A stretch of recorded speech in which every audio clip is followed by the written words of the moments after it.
Trong đêm mưa tầm tã, một người mẹ ngồi trên xe điện lớn tiếng quát mắng đứa con phía sau. Bà bắt cậu bé xuống xe rồi tự đi bộ về nhà. Đứa trẻ vừa khóc vừa hỏi mẹ rằng tại sao lại không cần mình nữa. Dù bị mắng đến bật khóc, cậu bé vẫn cố giơ chiếc ô trên tay che cho mẹ khỏi bị ướt. Nhưng người mẹ vẫn không ngừng quát tháo, liên tục kéo con xuống xe.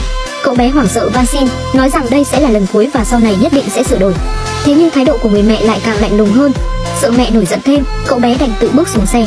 Ban đầu ai cũng nghĩ cậu đã gây ra chuyện gì nghiêm trọng, nhưng hóa ra chỉ vì bài kiểm tra được 90 điểm chứ không phải điểm tuyệt đối. Người mẹ chê con học quá kém nên không muốn nhận nữa. Cậu bé tủi thân kéo áo mẹ, nghẹn ngào hứa lần sau sẽ cố đạt 100 điểm, chỉ xin mẹ đừng bỏ mình lại. Nhưng người mẹ vẫn hất tay con ra rồi phóng xe rời đi trong màn mưa. Nhìn theo bóng lưng mẹ khuất dần, cậu bé cuối cùng chỉ dám hỏi một câu, mẹ còn cần cái ô này không? Nghe mà đau lòng.